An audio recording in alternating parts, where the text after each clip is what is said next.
Hi, welcome to my book launch. We're going to have 2 or 3 minutes before I start up, so you relax and enjoy yourself. I'll sit in awkward silence. I'm British, I'm completely used to that. Imagine being on the tube in London, no one speaks to each other. We're all fine with that. I'll be back talking to you again in about 2 minutes.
Welcome back to those of you who were here a few minutes ago, and welcome to those of you who have just turned up.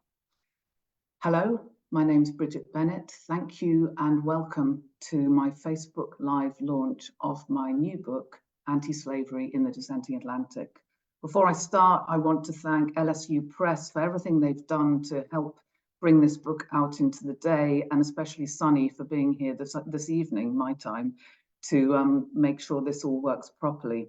I'd also like to thank Richard Blackett, the series editor, who first asked me to send my book to the press, and the Leverhulme Trust for a major fellowship that allowed me to write it.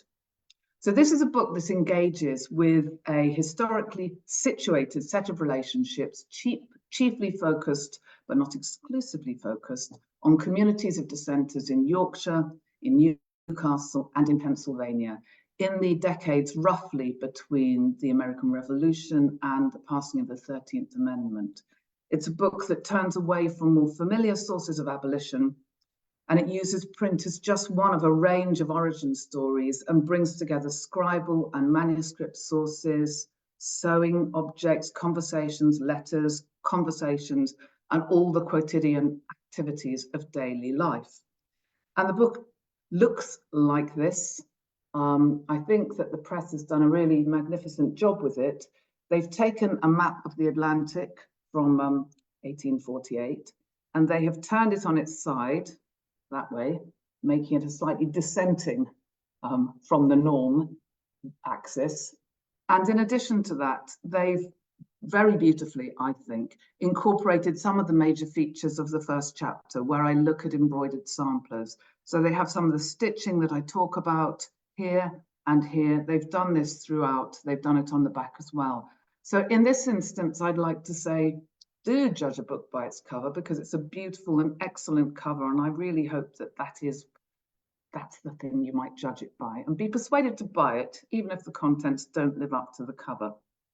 Anyway, I'll give you a brief bio, tell you who I am.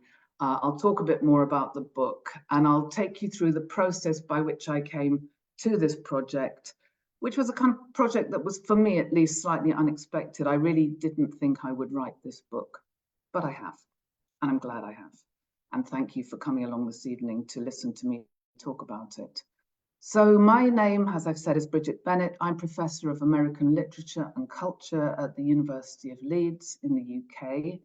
If you don't know where Leeds is, it's close to York. Many more people will know where York is, and it's in West Yorkshire, which is in the north of England. I'm not a historian by training, but if you think of literary scholarship as being very capacious and historical scholarship as being very capacious, I'm on the kind of historical edge of literary study, using a lot of archives. So I do a lot of historicist work, and it's kind of a natural development of me to move into this mode. And I'll talk a little more about what that might bring to this project a bit later on. But going back to this question about how I came into the project, as I say, it wasn't really one that I expected to do. About 20 years ago, in about 2005, we were approaching the bicentenary of the abolition of the slave trade, which is a very important date, obviously, in the United Kingdom. And as commemorations were starting to amp up, I began to think, what could I do as an Americanist, living in Leeds, working in Leeds? What could I do to think about the commemoration of this important date? So together with a first-year undergraduate, I put together a set of research things, including a public exhibition at an art gallery located on the university campus. We borrowed materials from the National Archive, and we used materials from our own special collections in the university. We did workshops with schools, and we did a whole set of other activities to raise awareness of the fact, often undernoticed at that time, that Leeds was a really vital part of the anti-slavery story. And what we realized was that many people at the university, people in the city, and people more generally were thinking about anti-slavery as something that happened in Britain, of course, but particularly happened in the port cities. So particularly happened in Liverpool, in Bristol, say, in Hull, which is where William Wilberforce was from, and weren't really thinking of Leeds as a site of abolition. But of course it was, and I really wanted to change this narrative and think more about it. Leeds, historically in the 19th century, was a textile city. The textiles in particular were linen and wool, rather than the cotton that they were on the other side of the Pennines. But nonetheless, they're closely connected textile workers across the Pennines. So people in Leeds working in the mills were very familiar with the contours of slavery and anti-slavery. They had to be. At the exhibition launch, one of my colleagues in history, Malcolm Chase, came to it and said to me, have you ever seen this item, which he subsequently emailed to me, which was an extraordinary item that I then realized I needed to do more work on. And what it was a reproduction of the 1851 UK census. And this was a census that was filled in for a house very close to where I'm sitting now, within a quarter of a mile of where I'm sitting now, which was the house of an anti-slavery Quaker activist, or pair of activists, Wilson and Mary Armistead. They were living there with their family, and on the night of the census, they also had two visitors with them, and those visitors were Ellen and William Craft, who were in Britain doing a huge anti-slavery lecture tour, an abolitionist lecture tour, as were many other Black abolitionists at this period. But they were the only abolitionists, Black abolitionists, around whose names in the UK census were written the words fugitive from slavery. And this was clearly a political act that was put together by Armistead, his family, and the Crafts to protest in the UK census against US slavery. So I found this really extraordinary, and doing the kind of granular, very, very local work I had to do to think about this, and then also the kind of macro work to think about why this was taking place, led me to believe there was much more work to be done. But I still didn't think there was a book in it. Working on Armistead a bit more, I began to investigate the huge amount of writing he produced. The work he produced was chiefly editorial and kind of miscellaneous work. And one of the things he did was reproduce a book on Anthony Benezet, the Quaker abolitionist and philanthropist. Many of you may be familiar with his name, from Philadelphia. And in reading what Armistead said about him, one of the things that became really powerful to me was that Benazet worked a lot with educating children, Black children and free Blacks in Philadelphia. He worked a lot with enslaved people and formerly enslaved people. And rather than thinking of this as a kind of top-down relationship where he was teaching them, he was also really thinking about what they were teaching him. Not necessarily through their literacy, not all of them were literate, many of them were not literate, but through their stories, through the things they could tell him about their bodily experience, their experience in the world. And this made me think, I need to write about this. So things started to build a little bit. And I began to think that there might be a book in the offing. But there were precedents for brilliant work that had been done, not least Richard Blackett's own Building an Anti-Slavery Wall, which was published 40 years ago now. And there was a great deal of other work too. So I began to think, well, what could I possibly add to this? Who needs another book on transatlantic abolition? There's lots out there. What could I possibly add to this story? Well, I suppose what I started to think I might add to the story was something that brought my really local knowledge to bear on this bigger story. Working in the city, thinking about the fact that people were hungry for more of this information, I began to think that maybe I could do some work with that. And I also began to think that there might be a bigger story to tell about institutions, about libraries, about asylums, psychiatric hospitals, about those things that Quakers in particular were really involved in on both sides of the Atlantic. So having thought that perhaps this was the way forward, though really not being wholly convinced by it, I still, as you do in these situations, I wrote a proposal and I sent it to the Leverhulme Trust, who offered me funding. And I thought, this is the book I'm going to write. But I still wasn't wholly convinced that it was the book I really wanted to write, but I thought I would anyway. Such is academic life. But then something else happened. By this time, it was 2020, and we know what happened in 2020. Of course, COVID-19 happened then. So my grant started, my fellowship started in September 2020, and by that time, the whole world had changed. Everything I thought I could do, I no longer could do. So I'd moved from a position of thinking there was no book going to happen because I didn't think there was a book I could write, to thinking that there was a book I could write and being put in the position to do that book. And then in September 2020, it was clear that that was not a book I could write. The libraries I wanted to go to were closed. The archives in the States were inaccessible. They were either closed or in any case, I couldn't go to them because I wasn't allowed to fly. Everything fell apart very quickly. And I began to reflect on what life in lockdown was like and how this was changing my attitude towards my objects of study and my rationale for study. And what I've begun to realize very late in the day is that COVID really did change everything for this book. So COVID and being at home made me think much more about what it meant to be at home, what happened within houses, how people interact within their homes. What do they do when travel is very difficult? How do people respond, including myself, to positions of real duress and strain and difficulty? What are the processes of overcoming? How do we communicate with others? In the 19th century, it would be by face-to-face conversations, by letter writing and so on, at least in the period I was talking about. But for me, it did start to be letter writing again. We all looked forward to the visit of the post person delivering post to us. We started writing to people once again. People took up crafts of all kinds, including sewing, which is something I write about in the book. Not COVID sewing, but the sewing that women were doing in the 19th century. And in addition to that, I found that Zoom and Teams and all of those ways of keeping in touch with people became really important.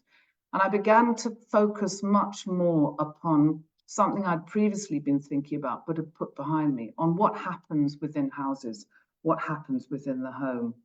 I thought much more about family, about community, about children as agents of change, about children as activists, about children who are doing things in the world, about systems of community and connection and disconnection.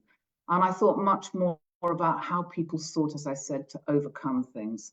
And connected to this had been my kind of earlier thinking, which was that I'd be writing something that was much more about libraries and archives as institutions, but not being able to access those, it made me think more about what other kinds of archives there are in the world and how we might access them. So I guess at that point, I took a set of decisions. I decided that one, I could build on the evident appetite I had seen in 2007 for more information about what was going on in this city and how it was built into a transnational framework, a transatlantic but transnational too framework. And I moved away very deliberately from the nation state as a kind of way of thinking about what I was doing and moved right back into the transatlantic as a framework for my discussion. That was one thing. Alongside that, I started working on doing something locally associated with the book, but not the book, which was working on something that happened last year eventually, the erection of a blue plaque on the house that Wilson Armistead and his family eventually lived in, a house that's now a student hall of residence at this university, that when it was built was called Virginia Cottage, because it was built by a tobacco merchant whose money came from enslaved labor in Virginia, but was bought by a Quaker family, and by 1865, or by the early 1860s, in fact, was being used as a collection site to send abolitionist materials and also clothing and other things over to the United States. So this plaque commemorates the census activism of Wilson Armistead, but also it commemorates the visits to Leeds of highly important Black abolitionists such as the Crafts, Henry Box Brown, William Wells Brown, Frederick Douglass, Sarah Parker Remond, Moses Roper, and many, many others. So that was going on at the same time. And I really did think then I had the bit between my teeth. I knew I was onto something. So I was bringing this strong sense too from the experience of lockdown of the relationship between the local to the global. I was thinking a lot more about young people and started to think about schools and the foundations of schools as sources and sites of learning and of activism and of community formation. And I started to think of the relationship between foundational Quaker schools such as Ackworth School in West Yorkshire to Westtown in Pennsylvania. Ackworth was in many ways a model for Westtown. People traveled, teachers traveled from one place to another. Pupils came to Ackworth from Russia, from Australia, from all over the world. And I began to realize that this tiny little place in the middle of nowhere was actually a hub of international activity. So again, it made me reimagine things that I thought I knew about the places around me. And in turn, it enabled me to start to tell a much bigger international story. I also started to expand my horizons a bit, and beyond thinking about abolition, I began to move back to the earlier period of abolition within British context and think about sugar abstention, which enabled me to move on to think about free produce work in the later period. And it enabled me to think about peace activism and the interconnectivity of social justice movements and the ways that these were working alongside and in tandem with abolition. So it enabled me to think much more broadly and then expand beyond that to what the ramifications might be, for instance, for peaceful protest much later on, the kind of protests that the suffragettes were carrying out, or Mahatma Gandhi or others. So it began to tell a much bigger story about protest. Another element of this story that I started to work on in this time was to think about the importance of British Moravians within anti-slavery. And one of the reasons was that in the earlier iteration of this book, I had really thought that I'd be working on Benjamin Henry Latrobe, because I was thinking about architecture in particular and the building of institutions. Now, his name, I'm sure, will be familiar to many of you as one of the most important architects of early America, responsible in part for the building of the US Capitol, responsible for the old cathedral in Baltimore, and responsible for those of you who are in Louisiana of the waterworks in New Orleans, where he died of yellow fever, proving just how important waterworks were in this period, sanitization was in this period. I'd moved away from thinking about him, as I'd moved away from that kind of book. But what was important to me about him was not just that he was this figure, but that actually he was a Moravian who was born in West Yorkshire in a place called Thorneck. And when I talked to local people about this, a lot of them had never heard of Thorneck, though it's a beautiful site and it's very familiar to the people around it. They didn't know who Moravians were. And I wondered why it was that Moravians had been so prominent, culturally speaking, and then had fallen from memory. How could I account for that? Doing some research, I discovered that the Brontes had many friends who were Moravians. And actually in one of the Brontes novels, they talk about a Moravian. And I realized too that William Blake, his mother, the poet William Blake, his mother for a period was a Moravian, as was his stepfather, which actually accounted for a lot. So I began to realize that I needed to think about the work that was being done in the US on Moravians there and was being done in German language archives held in Nazareth and Bethlehem in Pennsylvania that might allow me to think in a more polyglot way about the work that I was doing. And finally, I realized that I wanted to turn away a little bit from print because as scholars, we often think of print as a primary source of our work for all sorts of reasons that are obvious. It lasts, we can access it, it has longevity, it's made available for us, and we imagine it to be vital, as indeed it is. But I wanted to move away from thinking about the print sources of abolition to thinking about the day-to-day, the conversations, the people who aren't in the archive, the people who didn't have access to print, the people who didn't have access to literacy. How might their views be captured? What might I be able to say about them? And how, I suppose, could I build on the work that was being done to account for these big gaps and absences in the archives of abolition and archives more broadly? Doing that meant that I engaged with the work of many scholars and critics who theorize archives, including the work of Saidiya Hartman, who talks, as I'm sure you know, about critical fabulation as a way of imagining the lives of people who are not in the archive. And that was very helpful for me because it also helped me to think how I, as a literary scholar, could work on some of this material, because as a literary scholar, I'm very accustomed to thinking about the imagination. It's one of the categories that we think about when we think about literary texts. So this was in some ways quite natural to me, but I also had to think whether this was going to be appropriate work for a book of history. You know, would this be a problem? Would this be something that was not appropriate to a work that needed a really foundation of a kind of empiricist work? And I was rescued a little in this by realizing that there was a category in mathematics that I was told about very helpfully of the almost surely or the almost certainly. So thinking about mathematics as a discipline governed by proofs and by things that have to be found through evidence and argument and proof, and realizing that there was a category of the almost surely in which it was almost the case, everyone could assume that it was the case that something was true, but it hadn't yet been possible to prove it, made me more confident in the ways in which I was able to think imaginatively about my subjects and belief that there was a kind of truth value to this that I could work with and I could be comfortable with, and it felt like an ethical way of proceeding. So that was incredibly helpful to me, especially as so many of the people I was thinking about and wanted to work on weren't really in the archive. They were women, they were children, they were ordinary people, they were the forgotten people, and I wanted to bring them back into my book. And in fact, rather provocatively in the book, I very deliberately start with a kind of primal scene of anti-slavery in a meeting of men in a town hall before moving out away from that and imagining who wasn't in the room and why they weren't in the room and why they weren't being spoken about and what that might mean and how we might imagine what they were doing that very night while the speeches were happening in the town hall, the speeches that we know about because they were all being recorded. So that's the kind of method that I use within the book.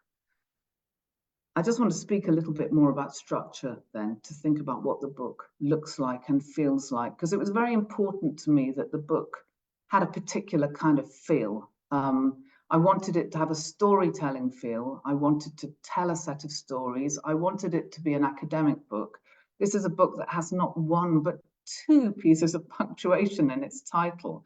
And one might think that one is too many, two is certainly too many, but it is an academic book. But it's also one that I hope will be readable by everyone else. We're not all academics, and some of us who are academics love reading non-academic books. I'm hoping that it'll be a legible book, a book that tells stories that's easy to read and that's kind of fluent, and that you can pick up and put down. At the same time, throughout it, because I'm interested in the first chapter in particular and thinking about sewing, I do have a kind of motif about sewing and repeated patterns and stitching things together that works throughout the book. So stories recur, and there's the kind of pattern that happens within and throughout the chapters. There are 4 chapters in this book, and each of them opens with a kind of key moment or scene or something.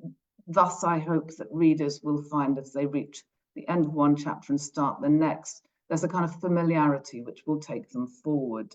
The first of those, I play around with the idea of sewing with an E, the kind you do with a needle, and sowing with an O, the kind you do when you scatter seeds. To think about the ways in which sowing, what I call sowing the seeds of anti-slavery, sowing could be a method of engaging with anti-slavery through those things that women had to hand. And I was thinking in particular about Ackworth School to start with, and the ways in which young girls at Ackworth were taught to sew samplers, and the ways in which those girls started to take these things literally into their own hands, but gradually also began to move away from what they were being taught into what they wanted to think about. I began to think of sewing samplers as something that was ubiquitous across the middle classes and what that might mean, but also sewing that's something that many, many women did. So at one point in this chapter, I think about Harriet Jacobs, not as a writer, but as someone who was also sewing. And I think too about Ellen Craft as someone who was skilled enough in sewing to be able to sew the clothes she made to escape in. What does that mean? How does this bring women together? So I'm not going to go through what the chapters are bit by bit. I'm hoping that you'll read the book and buy the book indeed, and you'll find out for yourself. But it does become a kind of way of linking from chapter to chapter and moving into the second chapter. Since I was talking about sewing in the first chapter, I opened that with another scrap of cloth. It's a piece of free trade cloth that was sewn without the use of enslaved labor, and that was sold in a shop in Newcastle, was purchased in 1855, explicitly labeled as free trade work. And it was sold in the shop of a grocer called George Richardson, whose son, Henry Richardson, Richardson himself was a prominent Quaker minister and anti-slavery activist. His son, Henry, was too. But perhaps more famous in this story than either of them is his daughter-in-law, Anna Richardson. Both of these Richardsons, the husband and wife, attended Ackworth School. She probably would have sewn a sampler there, though we don't know where it is. She's probably most famous for, together with her sister-in-law Ellen, purchasing the manumission of Frederick Douglass. And that's a fantastic thing to be famous for. But I was frustrated that there was so much more about her that could have been told, that hadn't been told, that in this chapter I do try to tell a much more nuanced and bigger story. And so that's the way the book goes. It's starting off with small things and moving into a much kind of bigger story about things. As I say, I'm not going to go on about all the different things that the book does. I don't think you need me to enumerate them. But one thing I do want to just mention before, as I move towards the end of these few words that I'm saying, is one of the kind of categories that's in the title, a kind of heuristic, a kind of way of working that I thought about, was to use this category of what I call the unquiet library or unquiet libraries. Now, as you hear, as I've described this book, it moved away from thinking about libraries as institutions of learning, libraries as they were founded by some of the Quakers I was working with, through to thinking about libraries in a slightly different way. So I hope you don't mind that I'm going to actually just read a little bit of the book in which I talk about libraries, because it gives an account of what I mean by this, but it also gives you a flavor of what the book sounds like. I love libraries. And when I was a student, there was someone who always used to tell me when I was in the library, she used to tell me off for talking. And she used to come up and say, "No conversazione, please, in the library." I've always thought libraries are sociable places, and I think indeed they are sociable places. So I try to resurrect this idea of sociability at the same time as thinking about the acoustic life of libraries. And the acoustic world of anti-slavery is, again, one of these things that threads its way through this book. So I talk a little bit about the importance of libraries, about the ways in which libraries were also caught up within abhorrent histories to do with their relationship to the money produced by slavery. So they're not innocent in all of this. I also talk about the importance of anti-slavery reading rooms and the importance of literary societies to Black readers before coming on to talking about what I call the unquiet library. So I shall read this little bit now. To signify both sides of cultural, political, and social work of the library as both location and collection, I want to think about the library as an unquiet rather than quiet site. The meanings of the word unquiet all encompass elements of what we see throughout this book, namely a sense of restlessness and activity, an absence of quietness, and the production or creation of disquiet. So you can see I'm playing with these words unquiet and disquiet. In other words, though libraries are superficially spaces or places of silence, or more precisely are locations in which a temporary silence or a cultivated quietness becomes the condition within which work can take place. What that silence ultimately produces is something unquiet. Written texts are not silent. They're containers of ideas and words, speech, and discussions of all kinds. And the public print sphere is fundamentally a social sphere, as a helpful correspondent or a respondent reminded me at a conference. While libraries are social and even sociable locations, they certainly are for me, and I love that about them. They were key sites of activism, debate, learning, and network building in the mid-19th century. In discussion groups, correspondence and conversation stemming from library membership, dissenters and others promoted egalitarianism and peaceful cooperation, both locally and across national boundaries. Alliances forged out of progressivism enabled a set of expansive connections across and within the Atlantic world. These emerged from local proximities and combined an optimistic commitment to social justice with a transatlantic connectedness in a revolutionary era. Such unquiet libraries, together with the reading that goes on in them, can produce powerful and transformative actions, which include writing and reading books. Furthermore, libraries are memory keepers of stories only they can tell. Yet, it's worth reiterating that libraries exclude as well as include. And this exclusivity extends from issues about uneven and unequal access, or which readers are allowed access to their collections, to ones about content, in other words, which works are contained there in the first place. Finally, libraries are increasingly threatened with closure or have been closed, and the practice of banning books is on the rise, as we all know. The destruction of libraries and their collections has been a key weapon for those who wish to assert, control, dominate the sources upon which knowledge production relies, and silence dissent. Library scholarship reminds us that curatorial and archival practices are never themselves neutral, and they have a key role of determining whose voices are contained and preserved, creating what Alberto Manguel, the one-time director of the National Library of Argentina, has called a shadowy library of absences. Elizabeth McHenry reminds us about what such a loss entails, noting that in general, and this is a quote, the words African Americans did write were not valued by libraries, museums, archives, or other institutions charged with the responsibility of preserving literary and cultural material, end quote. So while shadow libraries are important locations of anti-slavery, so are methodologies that seek to compensate for both what is not in the library and what's not in the archive. Productive methodologies for developing our understandings of the past include a set of strategies adopted by scholars to combat this and move beyond silence and absence into possibility and narrative.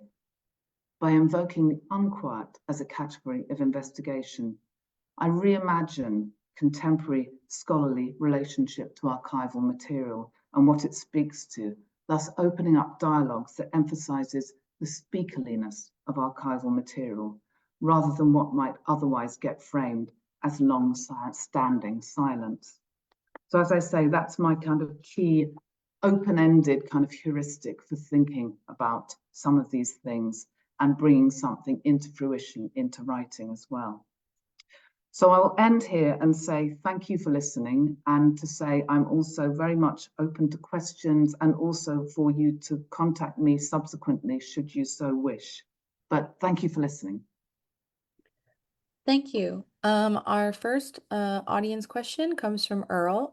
The question is about the relationship between slavery in the US and England. It says, since slavery started while the states were still under British rule, did that have something to do with the abolition of slavery in America? As a follow-up, did the British people feel any responsibility for the establishment of slavery in the US?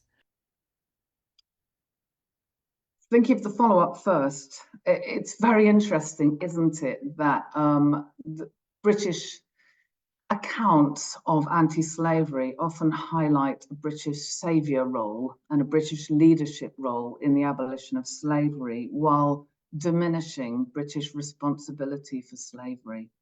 And that's something which we see very frequently. So yes, the questions about responsibility are really problematic within a British context. As you know, when in 1833, when the kind of second bill passed, planters were well compensated for giving up slavery. And that compensation was a really egregious source of the wealth, the continued wealth of people who had really benefited from slavery, and the continued impoverishment of the enslaved. And that is something that has continued within British culture and continues to create, rightly, debate and anger. The British, of course, are absolutely culpable in this. British culpability is a vital part of what needs to be recognized in the story of slavery, and in the story of multiple different kinds of slavery, including forms of indentured labor that weren't forms of racialized slavery, but were forms of kind of temporary bondage that people entered into when they migrated. So I don't know if that fully answers your question, but in terms of culpability, absolutely. In terms of reparation, it's highly problematic. In terms of owning up to that responsibility, it's a highly contested debate still. Thank you so much. Our next question is from Kimberly. The question is, does the book discuss the activism of William Still? And if so, did he establish and maintain communications with abolitionists in Great Britain? It doesn't enormously, except that I do talk about William Still's great admiration for Anna Richardson, with whom he was in contact, with whom he was very familiar. So I do talk about that a little bit. He certainly did maintain relationships with people in Britain. He thought very highly of what she did and knew a great deal about what she was doing. And he's not a central figure to the book because that's not my central focus, but he is a part of the book and he's certainly a part of the story. And I do draw attention to him in that context. Thank you. We have another question also from Kimberly about the role of libraries, asking, would you say that libraries acted as salons in these contexts, or sort of what would the similarity or differences be between a library and a salon? Yeah, that's a really interesting question because it depends which library you're talking about, right? And it depends on how those individual libraries were operating. If I think of some of the libraries, smaller libraries, say in Britain that I've been thinking about, one is the Lytton Phil in Newcastle, and one is the Leeds Commercial Library in Leeds. These were libraries that were private subscription libraries, so they weren't open to everybody. And some of them, especially in Leeds, were actually used by more conservative people. But what they offered were the prospects of borrowing books and sitting in a comfortable space, and therefore having conversations with people who might also be there. So they operate at the, I suppose, at the interstices between a salon and a library in a period before there were many public libraries. And relatedly, and as offshoots of those, the anti-slavery societies that I look at all had what they call libraries, which would be collections of books which they were lending out to those people who were members of those societies. And that, I suppose, was more like a salon. That operated more in that way. Thank you. Our next question is about that term of the unquiet library. Can you talk more about have you seen others use this term? Is it sort of a new term that you're coining? And sort of how do you view it as sort of functioning in this discussion as it goes forward? I'm hoping it's a new term that I've coined, but I think at the same time, I think there are lots of discourses within libraries about the idea of silence and quietness and whether it's a desirable element of libraries any longer. So there are many libraries now that want to position themselves as being anything but silent, as one of the phrases is in one of them. Suggesting that libraries are sites of all kinds of productive noise and need to be recognized in that way.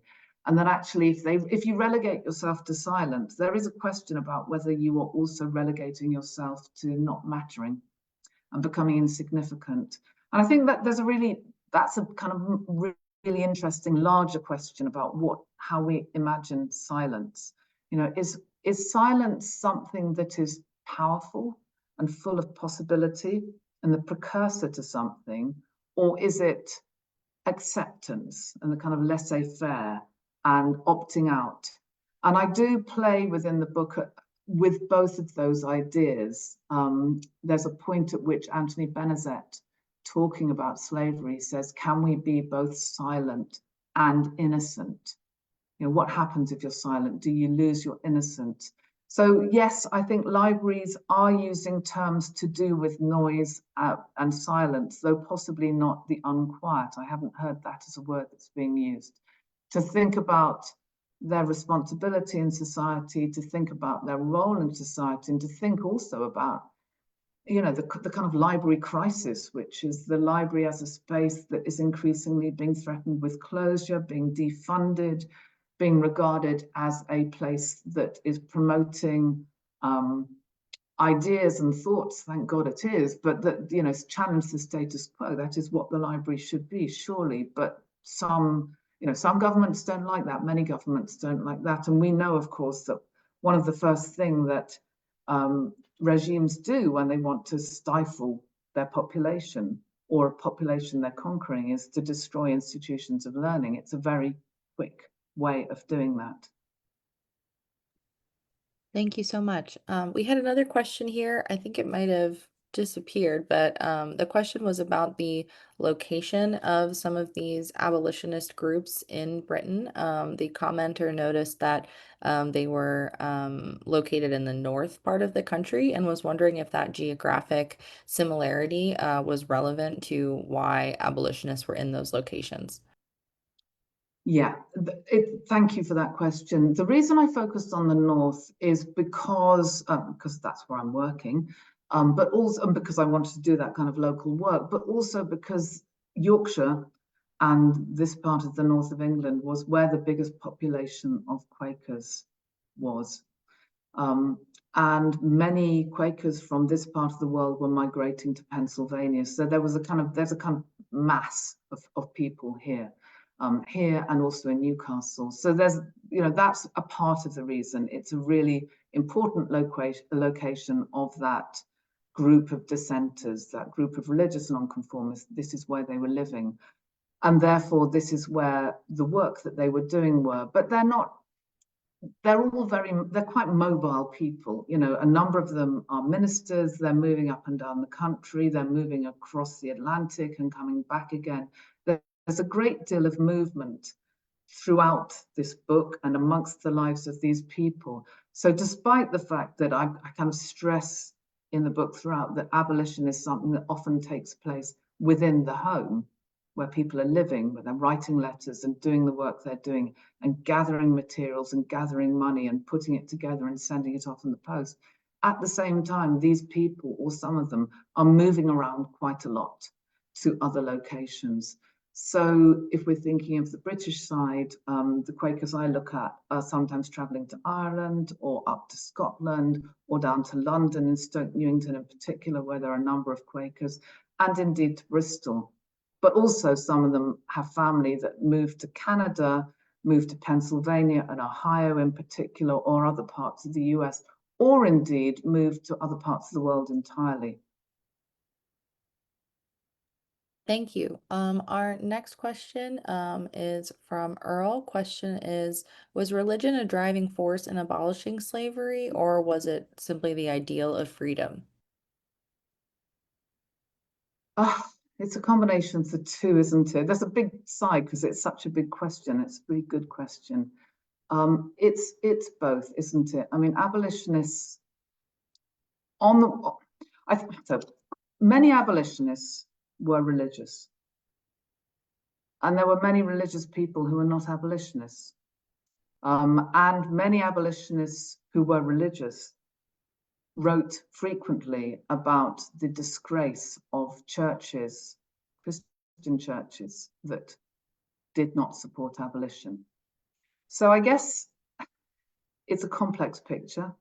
And indeed, there are religious groups that are absolutely divided amongst themselves. So religion, in some forms, is undoubtedly a driver for abolition for some people.